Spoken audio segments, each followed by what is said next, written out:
कुछ सबसे खतरनाक और पावरफुल मशीन्स के बारे में जिनके काम को देखकर आपका दिमाग पूरी तरह से हिल जाएगा। तो चलिए बिना किसी देरी के वीडियो शुरू करते हैं। यह है मिलिट्री रोड लेइंग मशीन। ये मशीन एक चलती फिरती टेम्परेरी रोड बनाने की मशीन है। मिलिट्री में कई बार ऐसा होता है कि सेना को जंगलों के मुश्किल रास्तों से होकर गुजरना पड़ता है और वहाँ सड़कें भी नहीं होती है। ऐसे में वहाँ से मिलिट्री के भारी व्हीकल्स को गुजारना काफ़ी मुश्किल हो जाता है। ऐसे में इस्तेमाल किया जाता है in temporary road laying machines का। ये मशीन कुछ ही मिनट्स में एक टेम्परेरी रोड को ज़मीन पर बिछा देती है, जिसके बाद मिलिट्री के भारी से भारी व्हीकल को भी आसानी से इस पर से गुजारा जा सकता है। और in temporary road laying machines का इस्तेमाल समुद्री जहाज़ों से डायरेक्टली बीच पर व्हीकल्स को उतारने के लिए भी किया जाता है। यह है जेनेसिस XT। ये एक मेटल शेयरिंग मशीन है जिसका इस्तेमाल खराब हो चुके लोहे को छोटे छोटे टुकड़ों में तोड़ने के लिए किया जाता है ताकि इनका फिर से रिसाइकल किया जा सके।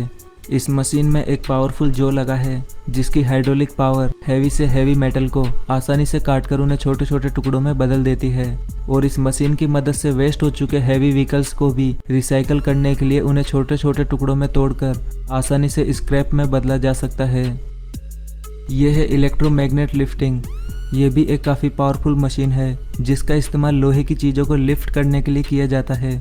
इसमें स्टील की एक बड़ी सर्कुलर प्लेट लगी होती है जिसे इलेक्ट्रिक फ्लक्स देकर एक हाई पावर मैग्नेट में बदल दिया जाता है। जब इस मशीन के जरिए लोहे को उठाना होता है तो इसमें इलेक्ट्रिक फ्लक्स अप्लाई कर दिया जाता है जिससे ये एक मैग्नेट की तरह वर्क करने लगती है।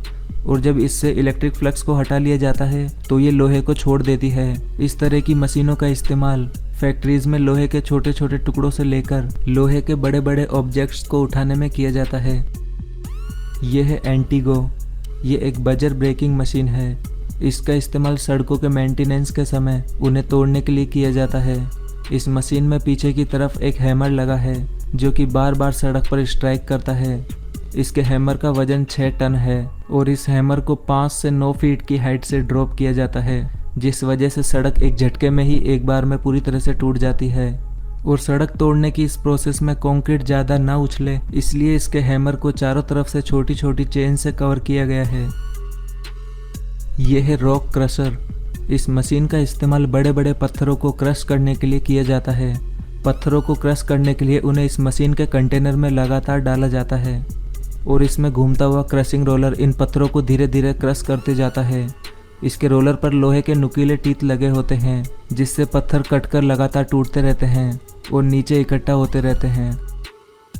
यह है वुड चिपर। इस मशीन का इस्तेमाल लकड़ियों को छोटे छोटे बारीक टुकड़ों में क्रश करने के लिए किया जाता है।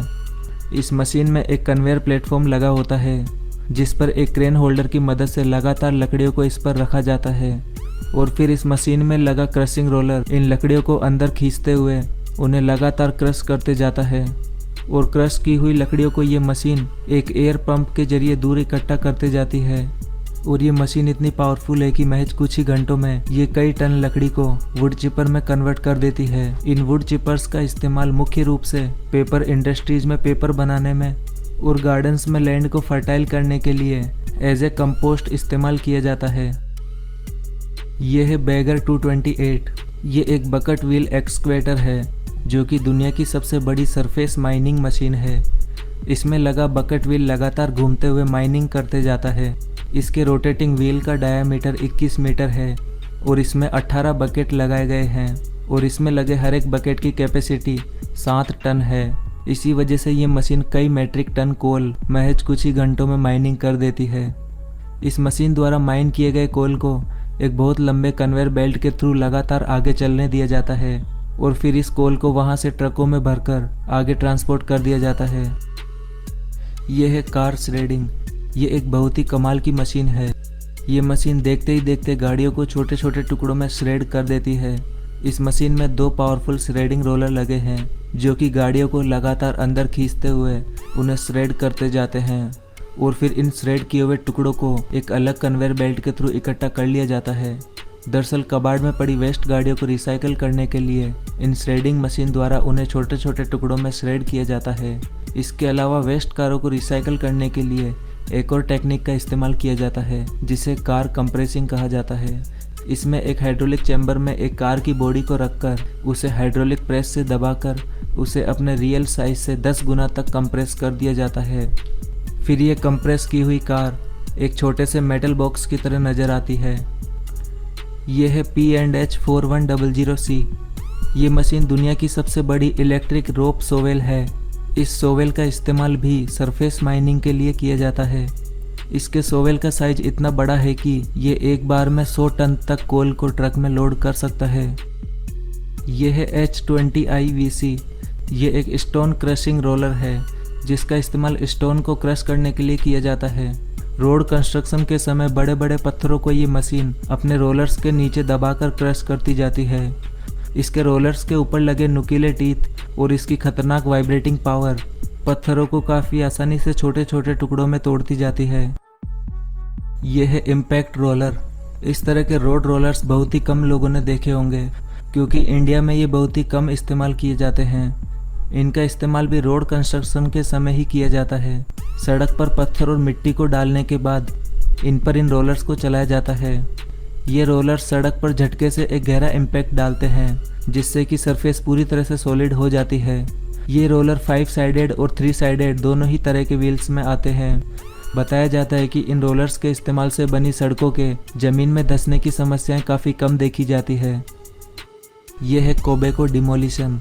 ये मशीन दुनिया की सबसे बड़ी बिल्डिंग डेस्ट्रॉयर क्रेन है। इस मशीन का इस्तेमाल बड़े बड़े स्काई स्क्रैपर्स को डिस्ट्रॉय करने के लिए किया जाता है।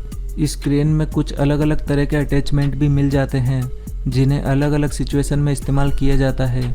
इस क्रेन की हाइट 213 मीटर है, यानी कि इसके जरिए 20 से 25 मंजिला इमारत को आसानी से डिस्ट्रॉय किया जा सकता है। और इस क्रेन के अटैचमेंट के जस्ट पहले एक कैमरा भी लगा है। इसी वजह से इसका ऑपरेटर इतनी दूरी से केबिन में बैठे हुए भी इसे इतनी आसानी से ऑपरेट कर पाता है।